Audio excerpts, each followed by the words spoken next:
don't you let go.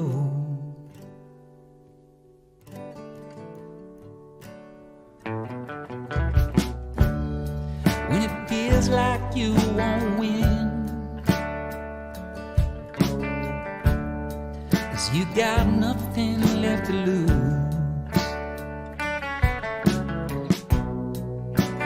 Reach for my hand, don't you let go. Keep on holding on to hope. Keep on holding on to hope.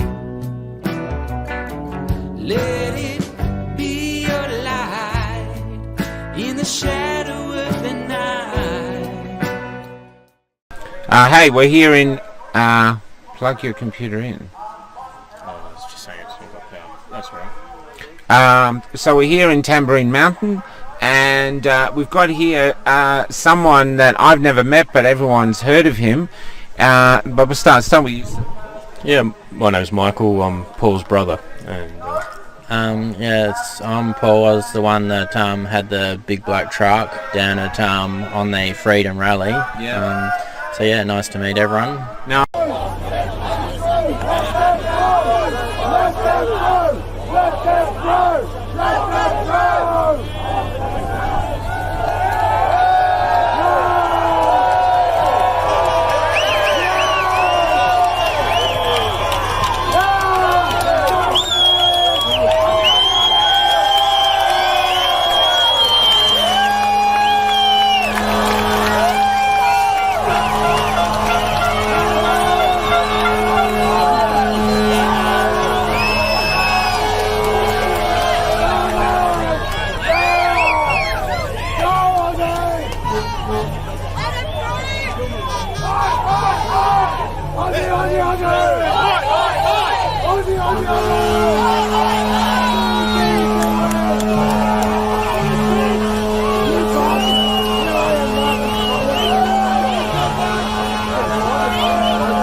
Fucking touch me. Don't push.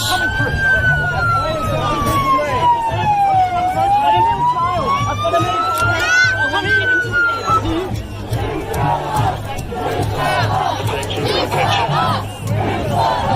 You serve us. You serve us. You serve us. You serve us.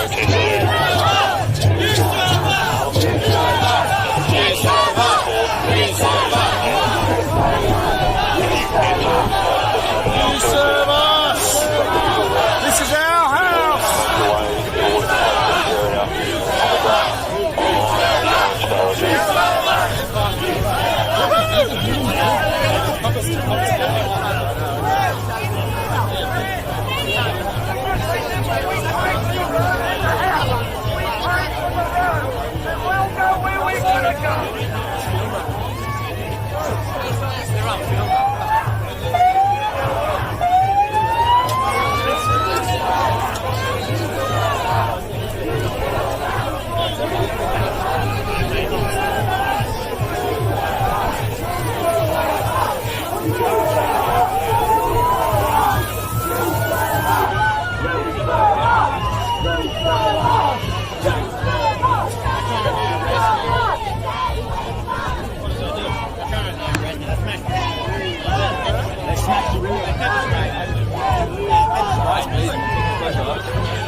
Get going, we'll follow you.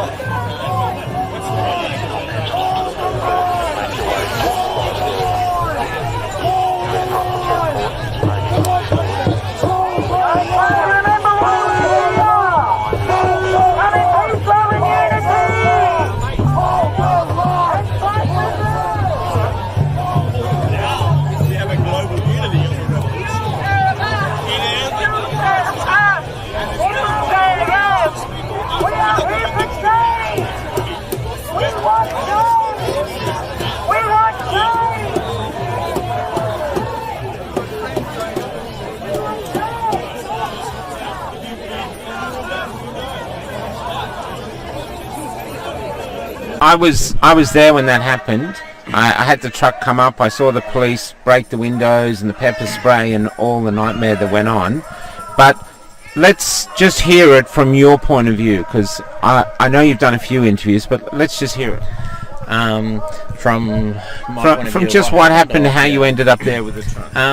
I guess well, I went to the on the convoy for the same reason a lot of us went, to stick up for what we believed was right, and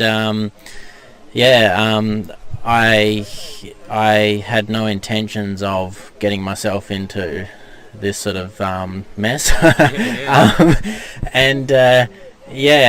It kind of I was originally following. Before you go there, when you say you're there to what you thought was right, explain that. What are your thoughts of what's happening while you're fighting? I guess when I was brought up,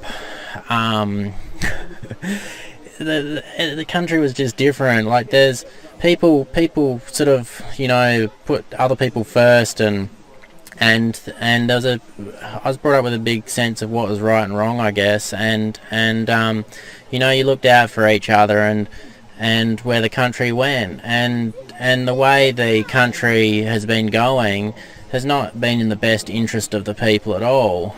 It's what my grandparents would have said, that that's why they were involved in fighting wars and things, and also ones that immigrated over here to get away from this sort of control. Where were you from originally? Where your family from? My parents are born in Australia, but their parents and grandparents originally, I think, German and English sort of background. So can I ask, is that you're the same from the upbringing? You were same values? Yeah, we grew up in the country, and we had good middle class parents and grandparents that were small business owners and parents were teachers and that sort of thing, and Christian background as well. So you've always got an innate sense of what is and isn't the correct thing in the world, and how you go about looking after other people, and also what you stand for morally as well. So I think the last couple of years, things with the, I suppose you could say, maybe excuse of a worldwide pandemic, certain people in certain places seem to have found it a fairly good tool to bring in a lot of things that go against the grain of Australia as a free country. It's called tyranny. So you you started to go to Canberra. Now, first off, what are you doing with that big, mean-looking truck? Well, I originally was setting it up as a vehicle to do some chauffeuring and promotional work with, because I've got a I've had a few injuries from a whiplash injury, and a few unfortunate events. So it was something that I was setting up as a small business to hopefully work around my health issues, and try and get off of the disability pension. So it'd be like a novel truck to hire. You want to hire a mean-looking truck for a wedding or something, you got this great-looking truck. Yeah, things like weddings, formals, that sort of thing, and also just sort of promotional things, like park it outside of someone's business when they do a sausage sizzle, stuff like that. Yeah, so you did, but you didn't buy it. Stuff like that. Yeah, but you didn't buy it to try ram into Parliament House and take over the country. That wasn't your intention. Definitely not. And I think if I was going to say that, I think if anyone was going to do that, they wouldn't take their pride and joy. That's just absurd. But I know it's absurd, but literally this is what you're facing. You know what I mean? Yes. Well, I think. He was on the way to the stage area. He wasn't even going directly to Parliament House. There was a left turn about 10 metres later. Yeah, I know. And a right turn into a stage. There was just mass confusion. And if you look at all the footage, I don't even really think the police seem to really know what they were doing. Like, no. And someone that's got a brain injury caught in a situation where there's thousands of people standing around chanting their lungs off, and he's not getting good communication from anyone as to what he's supposed to be doing. So it's a bit messy. So there was the stage about halfway up, and you were trying to get to that stage. Bossy stage. I was originally following. There was a stage truck in front of me, and then there was a prime mover behind that in front of me. So there was two vehicles in front of me, and I actually. Not 100% sure, because I didn't realise there was two stage vehicles until after I got out of lockup. So I guess that's the whole thing on the day. I was pretty confused about with a lot of stuff. Well, let's slow it down. So you get there, and you're driving up, and you think you're just going to follow these other trucks. So I was following the other two trucks, and then. I was originally told, we're going up to Parliament House, following everybody up there, and then the stage truck would be up there. So I guess in my mind, we're following the people. Then, and the whole group. Then when we turned left and getting separated from everyone, but I was still following the two trucks. I was then totally thrown off and like, well, I came all this way from Queensland to Canberra and now I'm getting turned away. But you were still, even then, you were still following the two trucks. Then Kozak came around in front of me, obviously doing a bit of a video of the truck because it's pretty eye-catching, and then ended up talking to him through the window, and then I just kind of just remember also looking up, and all the other two trucks have now gone around another corner. I didn't really know where they were going, what was happening. I also we were supposed to be on radio channel, but all I was hearing was other people not related. So there's no real way to communicate. And then I guess talking through to the Cossack, ended up, I guess, following his direction. His direction was to go up further. Yeah.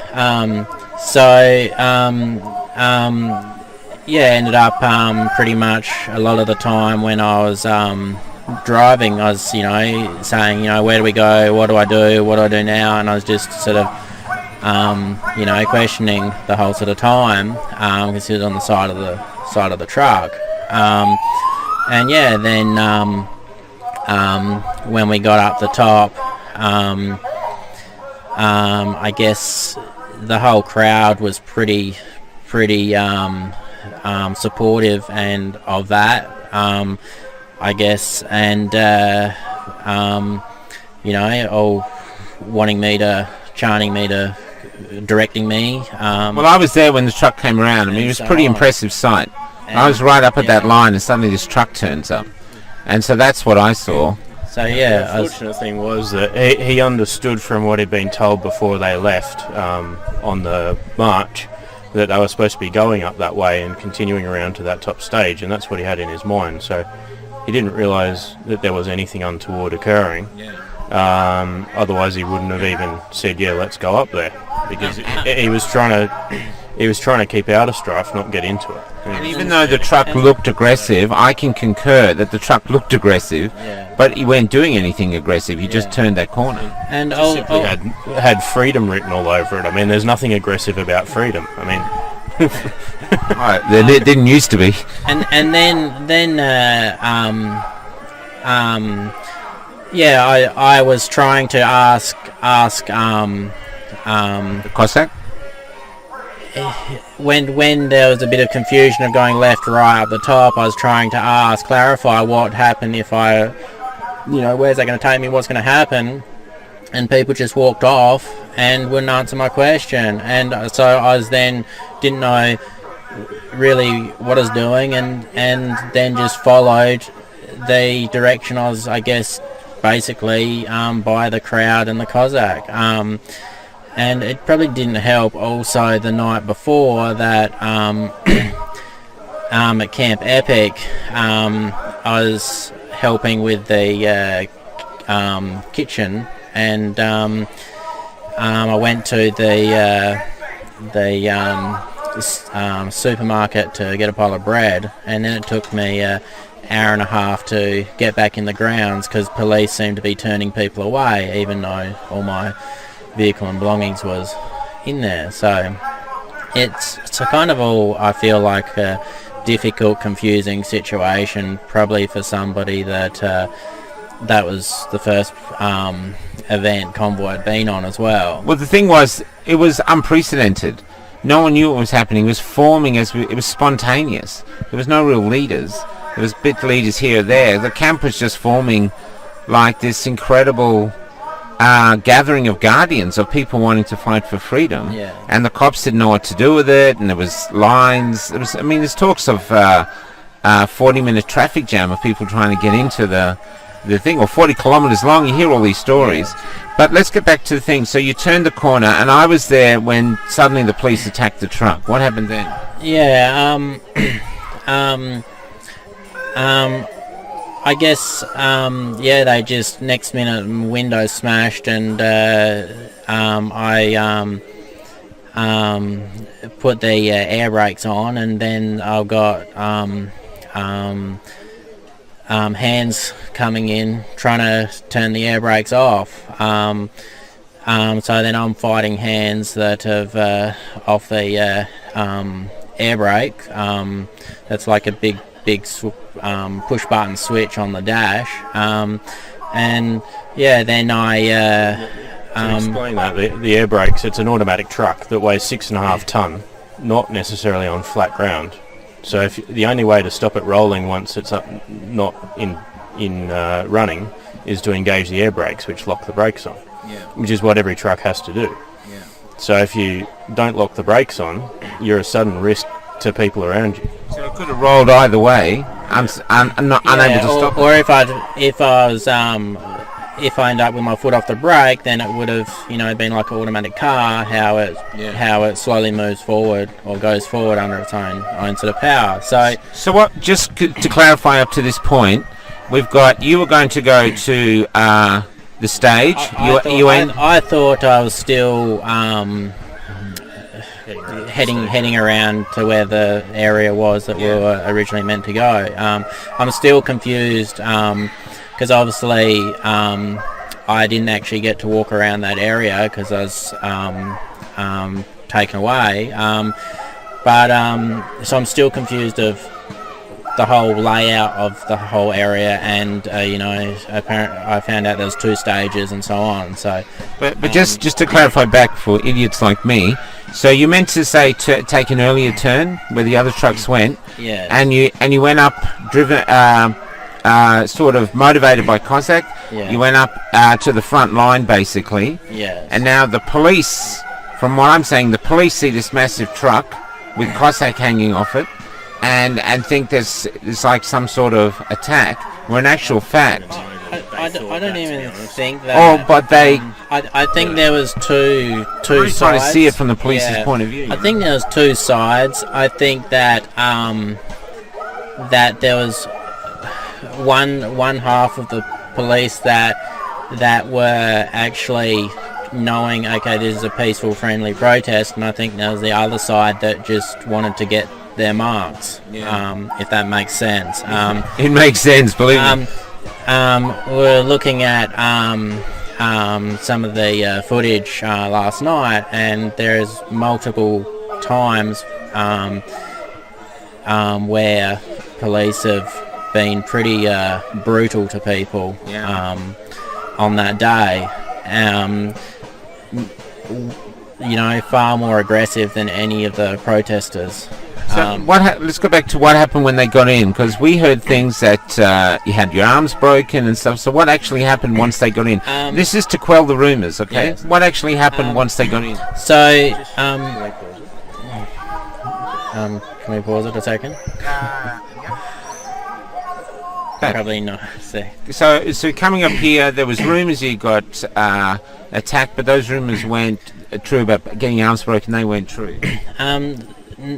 My window got smashed, and it ended up with glass all through me and also through the passenger, and got capsicum sprayed, and then I ended up getting out the left side and hanging around the left of the truck for about an hour, unsort of sure what to do, and then I went to around to talk to the police and ask, how to resolve the situation, Move your truck or and what they wanted me to do, if they wanted me to move it or whatever, and then basically they got pretty aggravated. Wouldn't have a proper conversation, and just then pretty much just grabbed me and dragged me off. I did explain to them that I've had got chronic back and neck issues and brain injury, as well as talk about the brain injury. Well, back in 2009, unfortunately, when I was trying to start a business with parting out cars, when I was looking at purchasing a car from somebody, I effectively knocked on the next door neighbour's house, and they were obviously on something. They got out of hand and they sucker punched me to the side of the head. You're still sitting in your in your car asking for directions. Yeah, so I pulled up and they were on their veranda, and I was asking, saying, you know, are you number such and such, and then they just come over, and next minute they just sucker punch me on the side of the head because they were on something. But then 10 days later, I was stationary, and someone came straight up the back of me and wrote my car off, and as well. So that was then a second concussion, and then gave you severe whiplash injuries, and that he hasn't recovered from since. And according to the Queensland Whiplash Investigation Unit at Queensland Uni, they reckon he was in about the top 5% of whiplash injury as to the severity of it. Most people it goes away, but his hasn't. So he still has neck injuries, and it gave him mild brain injury as well from it, mild traumatic brain injury. And I still do massage physio stuff weekly 10 years later. Which goes back to you getting this truck, trying to start an own business to make yourself an income, even though you're suffering from these disabilities. Yeah, well, there's more. Then about 12 months later, I was inflating a tyre, and the tyre place had put a 16-inch tyre on the 16.5-inch rim and broke my elbow and wrist. So it doesn't straighten, and rotation. I've got nerve damage and so on. So that was another thing when I approached them. I said, "You've not been saying your prayers." No, I say them often, and I think if I didn't, I wouldn't have made it this long. Sorry, I'm only kidding. So I specifically did say to them, you know, I've had brain injuries. I've got a arm that actually only had an operation on last year as well. I've had 8 on it so far. So I was very careful protective with that, because it's not joined properly. It's joined by fibrous tissue. So I don't really want to lose my arm over getting it re-broken. So I was very protective over that, and they tried to explain that to them, and then 5 seconds later they just decided to manhandle him and arrest him, and then they were trying to get his arm behind his back, and he's saying, "I'm not resisting arrest, I can't bend my arm, and if you break it, it may need to be amputated because I've been told that already by the surgeons."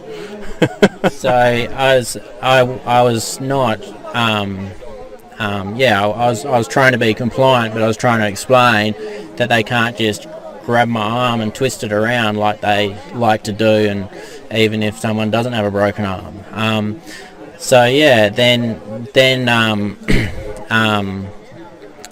when I got I guess taken away, and I've never been in trouble before. I've never had really any issues. I'm the person that's always handing in lost property to the police station, always trying to help others, and I think a lot of people would have seen that when I was on that convoy, because I helped do a few things like rewire someone's truck wiring for their caravan, and can I ask a few things like that. Night on the way down, the guy had driven over some chicken wire had rolled out onto the road or fallen off a load, shredded all his trailer lights and rear cabling coming out of the back of his vehicle. So he and Paul were under the car for about 3 hours. I heard about this. This was legendary. His whole truck. Paul This was had big lights out, and he had massive toolbox, because when you take a truck you need tools in case you have to do any repairs on the side of the road. And he had all that. He had his big external lights and everything, and he's like set it up and working till the early hours of the morning to get the guy legal and on the road again instead of having no lighting. So. This was legendary. They were talking about it in the camp. I remember them saying, "This is what we're doing. We're helping each other." It really was. People were talking about it. And then after we got to Camp Epic, there was my truck as well as a horse float or cattle truck. And we had an enormous amount of food and donations we'd brought down from Queensland that just everybody along the way had donated. There were so many people that dropped in service stations where we stopped and were supportive. Spent the whole time I was at Camp Epic sorting sorting the kitchen, all the donated stuff, and helping there. And that's where I ended up that night, going to the supermarket and getting a shopping trolley full of bread, because they were doing a sausage sizzle and they'd run out of bread. But going back to, how long were you locked up? I was locked up 2 days. Think they said they could only keep me for 72 hours or something. You were locked up for 2 days and got bail on Monday. And what was the bail conditions? Bail conditions was not return to the ACT and So get the hell out of Dodge. until and other unless of court or legal pre-arranged legal appointments. And strangely enough, by the time I actually got to the car park, and I only had about an hour and a half to get out of the stay with nothing but the glass-filled clothes I walked in with. So it was Get his wallet for... no wallet, no phones, no nothing. And then ended up staying on the side of the road with some other campers at a rest area for a week,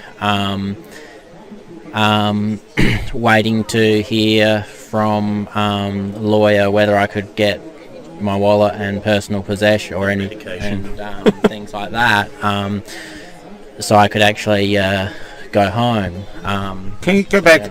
Let's move now to what's happening now with the court case, as much as you're comfortable saying. It might be better for Michael to talk this one, because he's been in charge of that. Yeah, basically they're probably not playing overly nice. Started out as a few traffic offences, traffic infringements, which is what it is, correct? which is essentially all that occurred, and even some of that's a little questionable based on what really happened. I mean, reality is if they hadn't decided to stop the truck, if they just let him drive the extra 40 metres or 50 metres to the stage, which is what the crowd were sort of expecting as well, I think, nothing would have occurred. Right, it would have been set up with the stage, the day would have gone down, and there wouldn't have been basically no issues at the entire rally for the whole day, because there was hardly any arrests, nothing. So basically, we wouldn't be here now. I honestly think if my window wasn't smashed and the police didn't act aggressive and over the top, I honestly think the vehicle would have been stopped maybe a foot or two further on, and then I would have hopped out and then tried finding communication of what was going on and where I was actually meant to be. Yeah. So, yeah. So, but what I'm saying is very clear. You had no intention of doing anything violent or anything like. You just had a great-looking truck. Be setting up at the stage area with the other trucks. I mean, that's what he was there for. That's all he was there for. And the whole reason I went there was to support other people and help other people. Okay, now let's get back to it. And part of the other thing was prior, when this second wave of Convoy was going down that we'd heard about, they were running out of. We'd found out that the truck that they did have for loading up donations was pretty much full.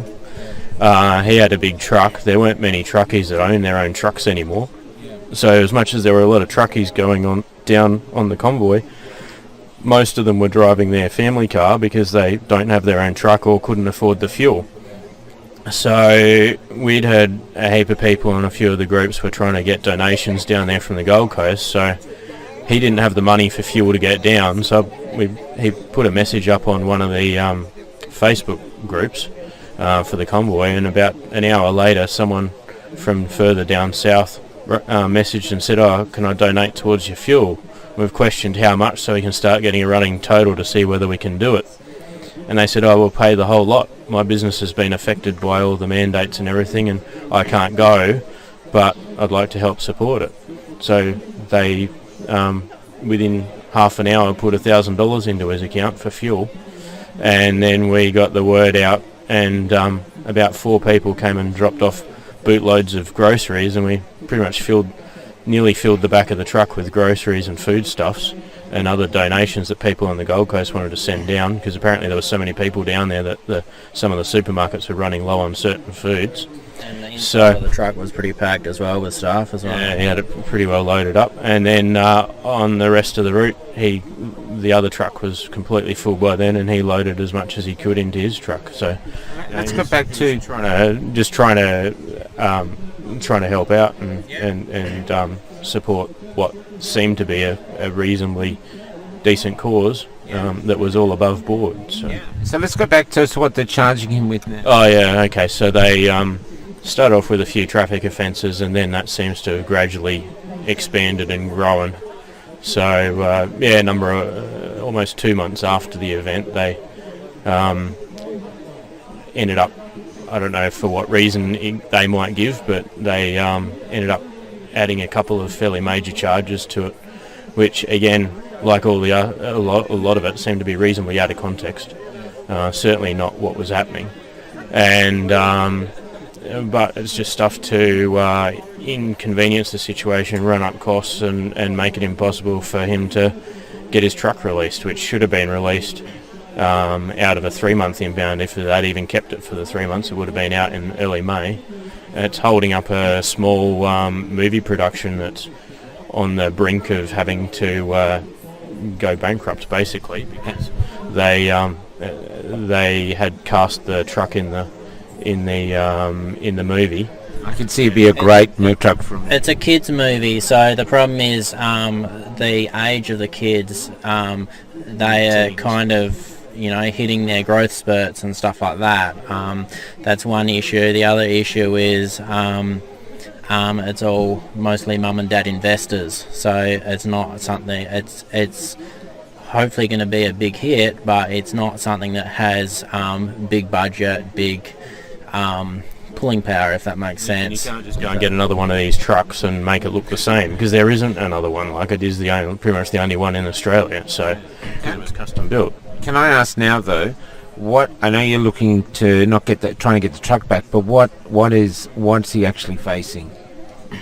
Basically facing a massive legal bill, because with the added charges it sort of goes to Supreme Court instead of Magistrates Court. So we've been advised by lawyers it could be $100,000 just to get to the end of a court case that will hopefully sort of prove that he was essentially for the most part innocent. And then hopefully everything will go away. But in the meantime, it's a lot of money that we and if he loses, what's he facing? Aside from costs, the charges they've put forward, if they were to hold up, 20 years locked up. 20 years locked up. Yeah, I think everybody, including the police that were there, would know that 20 years in prison is ridiculous for what actually happened. And how are you feeling about that to yourself? Are you sleeping?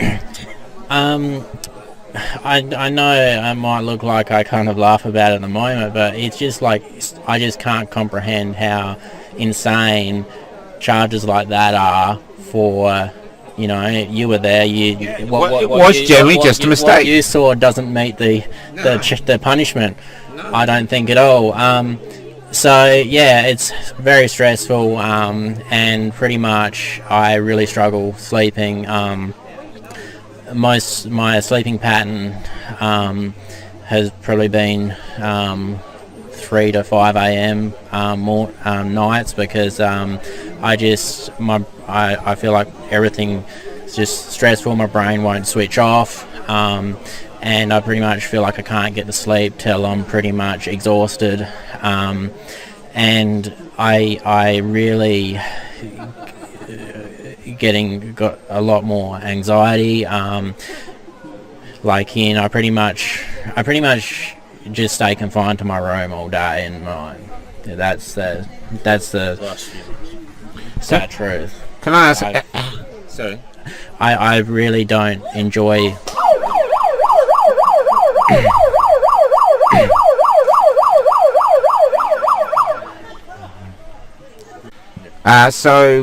We just had a woman fall over, so we just had to stop the thing. Now that you're going to court, what are your lawyers saying? It's complicated because he was so far just trying to get the truck release for the movie that ended up falling over due to these additional charges they threw at it, probably to confound the whole thing intentionally. That's ended up costing like 20 plus grand so far that we're behind on, and they reckon now, due to the fact that it apparently has to go to Supreme Court, they're talking a bill of up around 100 grand just to get it through the court. What are they charging to go to the Supreme Court? What are they actually charging him with? It's a traffic offence, correct? Basically, they've pulled out a couple of crazy offences. One in particular, which has got a year longer than manslaughter of all things. Like, it's just out of hand. So And that's called driving at police. That's pretty vague. And that was originally, I believe, brought in when a fellow hit some police officers and then mocked them while on social media, live on social media. So for what he did, that was pretty disgusting, mocking somebody that was dying and putting it on social media, and then me getting charged with that same offence that then is it's completely out of context anyway. Well, I was there. I could be a witness if you need a witness. I saw it all. Drive at any police. I saw it. They, if anything, jumped in front of the vehicle. Yeah. You just came slowly round the corner. Yeah. As far as I could see. Yeah. And it was just that you're such an impressive looking truck. It was like, whoa. Yeah. You know? So I could see why the police could get, if they're all hyped up, could go, oh my God, what is this? I could see that happening. But to me, you were just driving around the corner. But anyway, so let's get back to your lawyers and what they're saying. Yeah, well, that's complicated as well because of the costs. I mean, how do you afford a bill like that? You can't do it pro bono because there's no money to come out of it at the end of it. All you're doing is there to defend yourself and try and get your life back. There's no payout or anything. So, yeah, the lawyers are questioning whether they can continue the case based on the costs. So it's either... So if they can't, you're going to have to face this massive charge by yourself. Exactly. And that basically... with a brain injury. And on top up against this system. Sorry, I'm just processing the awful situation you're in. And on top of that, that pretty much seized all my assets because my truck is everything I own. So he sold his TV 2 weeks before to put into it because he was just getting his chauffeur's license, which he got literally the week before he went down or thereabouts. And he's sold his TV to pay for some of the costs of that so that he could get the business up and running, which now 4 months later always had his massive expenses and a damaged truck. And I've always been proud of my traffic record, and I have still got printouts from when I you apply for your traffic history, your 10-year traffic history. So that's been clean for 14 years. And I've been proud of that, and I've always been probably over courteous on the road, and always been the first to stop and help people. You know, when someone's broken down, run out of fuel, I'll stop, hazard lights on. Tradition that barely exists anymore. Push them off the side of the road so they're not a traffic hazard, so no one get injured. And I always carry high-vis vests in any of the vehicles I'm in, and the amount of high-vis vests I've got put on the back spare wheel carrier of their 4-wheel drive while we pushed it, and been wearing and lost high-vis vests because of helping people is it's happened that many times. I'm always proud of my traffic so you're just a good bloke. history, and He's just a nice bloke. Yes. Am I right? Yeah, you could ask anyone that met him. I mean, there were people that actually, the only way he even got picked up when he was let out on bail was that half a dozen people or 4 people or something that had met him like literally momentarily, some of them, and others on the day or two driving down, hung around for a couple of days from when they were planning to leave and camped on the side of the road so they could come be there when he got out. And then they further, about 15 of them in total, or 20 to start with, stayed around for about almost 2 weeks, hoping that the truck would get released, or at least wait until his possessions were able to be gotten out of the truck, which was over a week from memory. So, you know, and they all did that, because they're nice, decent people as well, and we really appreciate what they did. But on top of that, it was because his attitude that they'd seen in the brief moments that they'd saw him, they wanted to help him out. So, have you heard anything from the Cossack? Is he helping you at all? He's helped a bit. I think he's now in bigger troubles himself. He's in jail. He's in jail. Is he still? Yeah. I don't know. I think it could be. Yeah. So I think he's got his own problems to worry about as well. So yeah, there's certainly no magic assistance coming from anywhere. Have you got a fund me page or anything going to try and help raise some money for your case? Yes, we do have. We've got a page on Fundly, fundly.com, and it's well, you give me the link and we'll put it up. When I put it up, I'll get you to send me the link and we'll go from there. Let's just read the link out, or? It's fundly.com, fundly.com/help-freedom-truck. Okay, and that link's going to be below this when we put it up. But just to wrap this up, can I ask, did you at any point intend to cause anyone any harm when you took it to the Parliament House? Definitely not, and I've never at any point in my life intended to put anyone at harm or do wrong against anyone. I was brought up that with a big sense of right and wrong, and you know, if you're not helping the world become a better place or helping your brother, what are you here for? That's where we end it. Just come here.